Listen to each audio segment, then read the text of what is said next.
ইলিশের নিরাপদ প্রজনন নিশ্চিতে মধ্যরাত থেকে ২২ দিনের জন্য শুরু হয়েছে মা ইলিশ সংরক্ষণ অভিযান। দেশের বিভিন্ন নদ নদী সাগরে ইলিশ সহ সব ধরনের মাছ ধরার নিষেধাজ্ঞা বহাল থাকবে ২৫ অক্টোবর পর্যন্ত। বান্ডেল থাকলে প্রতি সেনমানিতে টাকা বাঁচবে। বিকাশ সেনমানি বান্ডেল কিনে জিতুন প্রতি লেনদেনে। অভিযানে মৎস্য কর্মকর্তাদের পাশাপাশি কাজ করবে আইনশৃঙ্খলা বাহিনী।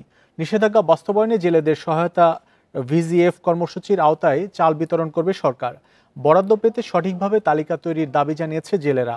অভিযান সফল করতে প্রশাসনের সঙ্গে কাজ করবে নৌ পুলিশ, কোস্টগার্ড, নৌবাহিনী।